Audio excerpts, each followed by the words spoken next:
స్వయంగా భారత ప్రధాని గారు మోడీ గారు ఇక్కడికి వచ్చేసారు.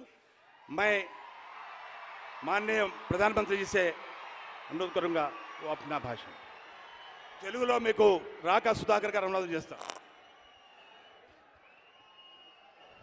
भारत माता की, भारत माता की, भारत माता की. तेलुगु प्रजंदरिकी कार्तिका पौर्णिमी शुभाकांक्षालु. मैं कुरावी वीरभद्रा स्वामी मंदिर को श्रद्धापूर्वक नमन करता हूं. थोड़ी देर पहले मैंने तिरुमला में भगवान वेंकटेश्वरा के दिव्य दर्शन किए. उनसे आप सभी के लिए आशीर्वाद लिया. आप जनता जनार्दन भी ईश्वर का ही रूप है. आपका इतनी बड़ी संख्या में यहां आकर बीजेपी को आशीर्वाद देना ये दिखाता है कि तेलंगाना एक नया इतिहास रचने की तरफ बढ़ रहा है. महबूबाबाद को तो श्री सेवालाल महाराज जी के समर्पण और तप तपस्या का वरदान मिला है. मेरे साथ बोलिए, श्री सेवालाल महाराज की, श्री सेवालाल महाराज की, श्री सेवालाल महाराज की. తెలుగు ప్రజలందరికీ కార్తీక పౌర్ణమి శుభాకాంక్షలు.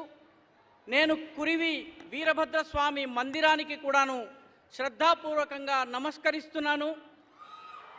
కొంచెం సేపు క్రితమే నేను తిరుమల భగవాన్ శ్రీ వెంకటేశ్వర స్వామి యొక్క దివ్య దర్శనాన్ని పొందాను. వారితో ఈ రాష్ట్రం ప్రజలందరి కోసము ఆశీర్వాదాన్ని కోరాను. మీరు జనతా జనార్దనులు, ఈశ్వర స్వరూపులు. మీరు ఇంత పెద్ద సంఖ్యలో ఇక్కడికి వచ్చి బీజేపీకి ఆశీర్వాదం ఇవ్వడము ఇక్కడ కొత్త చరిత్ర ప్రారంభమవుతుందని చెబుతోంది. దానికి ఇదే రుజువు. మహబూబాబాద్ నగరానికి, ఈ ప్రాంతానికి శ్రీ సేవాలాల్ మహారాజ్ యొక్క సమర్పణ, త్యాగ, తపస్సుల యొక్క వరదానం లభించింది. నాతో పాటు శ్రీ సేవాలాల్ మహారాజ్కి జయకారం చేయండి. నా కుటుంబ సభ్యులారా, तेलंगाना प्रवास का ये मेरा लगातार तीसरा दिवस है और अब इस चुनाव में सभाओं का ये मेरा आखिरी दिन है. इस दौरान मुझे अनेक लोगों से मिलने का, बातचीत करने का अवसर मिला. तेलंगाना के लोग केसीआर सरकार को उखाड़कर फेंकने के लिए कमर कस चुके हैं.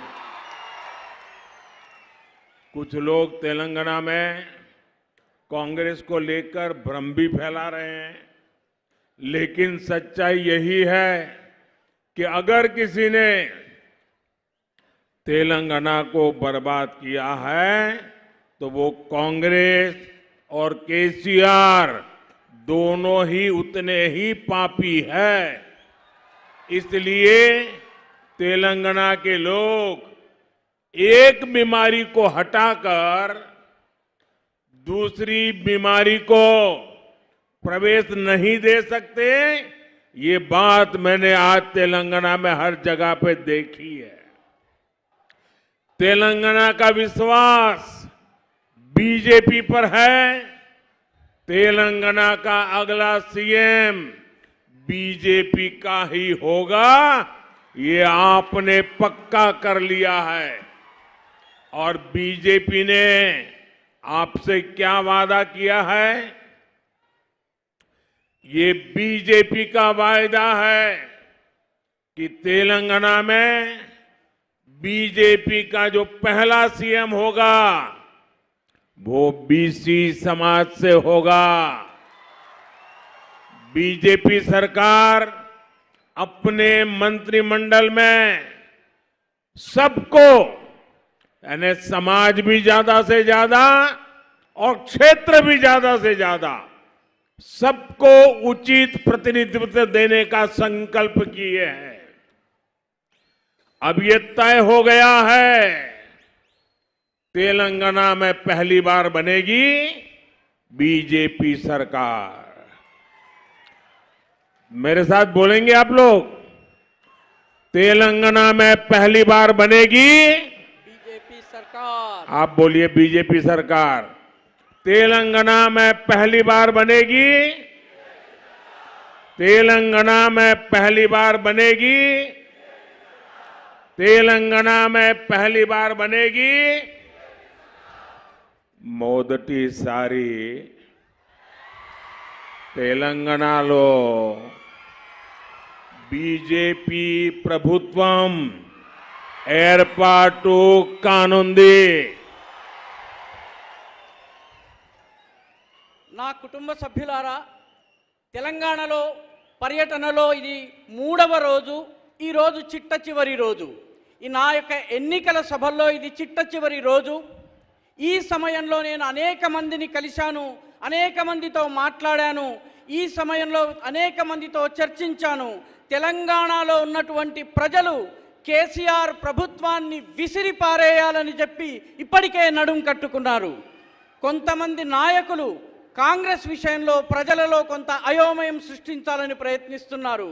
కానీ వాస్తవం ఏంటంటే, ఇక్కడ తెలంగాణను ఎవరైనా నాశనం చేశారంటే అది Congress party, BRS party, KCR వీళ్ళు మాత్రమే నాశనం చేశారు। కాబట్టి తెలంగాణ ప్రజలు ఒక రోగాన్ని తగ్గించుకునేందుకు ఇంకొక రోగాన్ని తీసుకుని రాబోరు। ఇది అన్ని చోట్ల నాకు అనుభవంలోకి వచ్చింది। తెలంగాణ ప్రజల నమ్మకం బీజేపీ పైన ఉంది। తెలంగాణ యొక్క భవిష్యత్ తరువాతి కాలపు ప్రధానమంత్రి బీజేపీకి మాత్రమే చెందినవాడవుతాడు। ఈ విషయాన్ని మీరు ఇప్పటికే నిర్ణయించుకున్నారు। బీజేపీ మీకు ఏం వాగ్దానం చేసింది? బీజేపీ వాగ్దానము తెలంగాణలో మొట్టమొదటి ముఖ్యమంత్రి బీసీ సముదాయానికి చెందినవాడవుతాడు। బీజేపీ ప్రభుత్వము మంత్రివర్గంలో అన్ని వర్గాలకు, అన్ని క్షేత్రాలకు, ప్రాంతాలకు సరైనటువంటి సముచితమైనటువంటి ప్రాతినిధ్యం ఇస్తుంది। ఇదంతా అయిపోయింది। ఇక తెలంగాణలో మొదటిసారి బీజేపీ ప్రభుత్వం రాబోతున్నది। మొదటిసారి తెలంగాణలో బీజేపీ ప్రభుత్వం ఏర్పాటు చేద్దాం। నా కుటుంబ సభ్యులారా,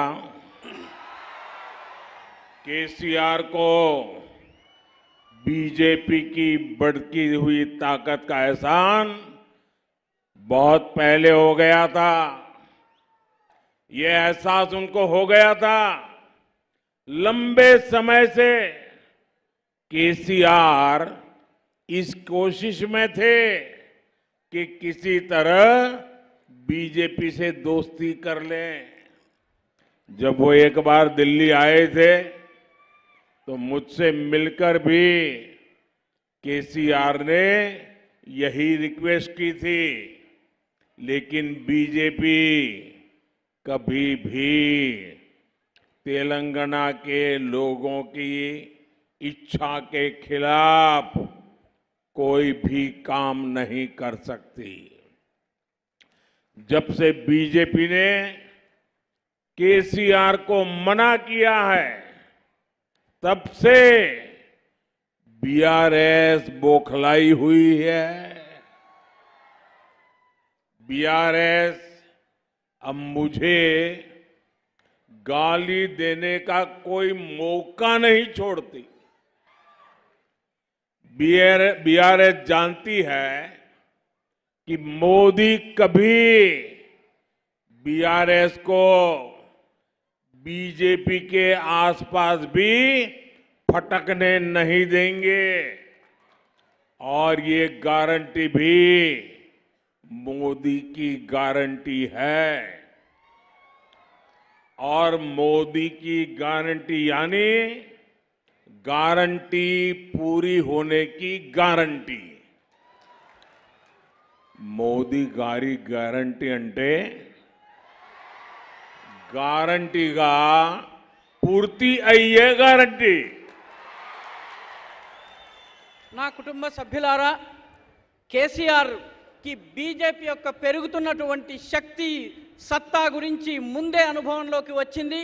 అందుకే ఆయన ఏదో ఒక రకంగా బీజేపీతో దోస్తీ చేసేందుకు ప్రయత్నించారు. ఒకసారి ఆయన ఢిల్లీకి వచ్చారు, నాతో కలిసి కూడాను ఆయన ప్రాధేయపడ్డారు. కానీ భారతీయ జనతా పార్టీ తెలంగాణ ప్రజల యొక్క వాంఛకు, కోరికకు, ప్రజల అభీష్టానికి వ్యతిరేకంగా వెళ్ళదలుచుకోలేదు, వెళ్ళదు కూడా. కాబట్టి భారతీయ జనతా పార్టీ ఎప్పుడైతే బీజేపీ ఆయన యొక్క అభ్యర్థనను తిరస్కరించిందో అప్పటి నుంచి బీఆర్ఎస్ గంగవెర్రులెత్తింది. బీఆర్ఎస్ ఇప్పుడు నన్ను అంటే ప్రధానమంత్రి మోదీ గారిని తిట్టేందుకు వచ్చేటటువంటి ఏ అవకాశాన్ని వదులుకోవడం లేదు. బీఆర్ఎస్కు తెలుసు, బీఆర్ఎస్ని బీజేపీ ఎప్పుడు కూడా దగ్గరికి రానివ్వదన్నటువంటి విషయం తెలుసు. అందుకే వారు కంగారు పడుతున్నారు. ఈ గ్యారంటీ ఏదైతే ఉందో ఈ గ్యారంటీ మోదీ యొక్క గ్యారంటీ. మోదీ యొక్క గ్యారంటీ అంటే గ్యారంటీ అమలవుతుందన్నటువంటి గ్యారంటీ. మోదీ గారి గ్యారంటీ అంటే గ్యారంటీ పూర్తి అయ్యే గ్యారంటీ. నా కుటుంబ సభ్యులారా, तेलंगाना की पहचान ट्रेडिशन और टेक्नोलॉजी से है, लेकिन केसीआर ने इस प्रदेश पर अंधविश्वास का ठप्पा लगा दिया। जनता के पैसे से बनाया सचिवालय उन्होंने अंधविश्वास के चलते बर्बाद कर दिया। आप मुझे बताइए, आखिर फार्म हाउस सीएम की तेलंगाना को क्या आवश्यकता है? फार्म हाउस मुख्यमंत्री मन को अवसर मां, अंधविश्वास के गुलाम है फार्म हाउस सीएम। तेलंगाना को नहीं चाहिए फार्म हाउस सीएम। गरीबों के गुनाहगार है फार्म हाउस सीएम। 3 दिसंबर को हारेंगे फार्म हाउस सीएम। నా కుటుంబ సభ్యులారా, తెలంగాణ అంటే సంప్రదాయికత, సంప్రదాయము, అదేవిధంగా సాంకేతికతల యొక్క మేళవింపు. కానీ కేసీఆర్ ఈ ప్రాంతాన్ని మూఢనమ్మకాల ప్రాంతంగా మార్చేసేశారు, మూఢనమ్మకాల ముద్దరేశారు. ప్రజలతో, ప్రజల డబ్బుతో, ప్రజల ఖర్చుతో ఏర్పాటైనటువంటి సచివాలయాన్ని ఆయన మూఢనమ్మకాల కారణంగా సర్వనాశనం చేశారు. మీరు నాకు చెప్పండి, ఈ ఫార్మ్ హౌస్ ముఖ్యమంత్రి తెలంగాణకి అవసరమున్నారా? ఫార్మ్ హౌస్ ముఖ్యమంత్రి మనకు అవసరమా? అంధవిశ్వాసాలకు బానిస ఈ ఫార్మ్ హౌస్ ముఖ్యమంత్రి. తెలంగాణకు అవసరం లేదు ఈ ఫార్మ్ హౌస్ ముఖ్యమంత్రి. పేదల పట్ల నేరం చేసిన వ్యక్తి ఈ ఫార్మ్ హౌస్ ముఖ్యమంత్రి. డిసెంబర్ 3వ తారీఖున ఓడిపోబోతున్నాడు ఈ ఫార్మ్ హౌస్ ముఖ్యమంత్రి. ना कुटुंब सभ्युलारा, तेलंगाना को बीआरएस के चंगुल से निकालना बीजेपी अपना दायित्व समझती है। यहां केसीआर ने जो जो स्कैम किए हैं, बीजेपी सरकार सभी की जांच कराएगी। तेलंगाना के गरीबों से, तेलंगाना के युवाओं से विश्वासघात करने वालों को छोड़ा नहीं जाएगा। बीआरएस के भ्रष्टाचारियों को जेल भेजने का हमारा संकल्प है। मैं बोलूंगा, आप मेरे साथ दोहराएंगे, आप लोग रिपीट करेंगे। आप मेरे बोलने के बाद बोलना, तेलंगाना बीजेपी सरकार। क्या बोलेंगे? जोर से बोलिए, क्या बोलेंगे? तेलंगाना बीजेपी सरकार। क्या बोलेंगे? ऐसे नहीं, सब पे सब बोलिए, तेलंगाना बीजेपी सरकार। तेलंगाना बीजेपी सरकार। अब मैं बोलता हूं, आपको बोलना है। बीआरएस के भ्रष्टाचारियों को जेल भेजेगा कौन? तेलंगाना बीजेपी सरकार। यहां के इरिगेशन स्कीम की जांच कराएगा कौन? तेलंगाना बीजेपी सरकार। 2 बेडरूम स्कीम की जांच कराएगा कौन? तेलंगाना बीजेपी सरकार। यहां के जमीन माफिया पर कार्रवाई करेगा कौन? तेलंगाना बीजेपी सरकार। यहां के एजुकेशन माफिया पर डंडा चलाएगा कौन? यहां के पेपर लीक माफिया को कौन जेल भेजेगा?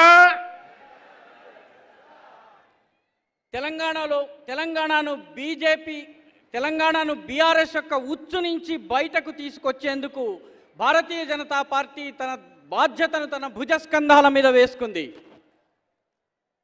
కేసీఆర్ ఏ కుంభకోణాలకు పాల్పడ్డాడో బీజేపీ ప్రభుత్వం వాటన్నిటిపైన దర్యాప్తు జరిపిస్తుంది. తెలంగాణలోని పేదల పట్ల, తెలంగాణలోని యువకుల పట్ల విశ్వాసఘాతం చేసిన కారణంగా, మోసం చేసిన కారణంగా ఆయనను వదిలేది లేదు. బీఆర్ఎస్లో ఉన్నటువంటి అవినీతి పరులను ఎవరు జైలుకు పంపిస్తారు? తెలంగాణలోని బీజేపీ సర్కారు. అదేవిధంగా అవినీతి పరులను జైలు పంపేదెవరు? తెలంగాణలోని బీజేపీ ప్రభుత్వము. ఇరిగేషన్ కుంభకోణాల్లోనూ దర్యాప్తు చేయించేదెవరు? తెలంగాణలో బీజేపీ ప్రభుత్వము. 2 బెడ్రూమ్ స్కామ్ దర్యాప్తు చేయించేదెవరు? తెలంగాణలోని బీజేపీ ప్రభుత్వము. ఇక్కడ ఉన్నటువంటి భూమాఫియా పైన చర్యలు తీసుకునేదెవరు?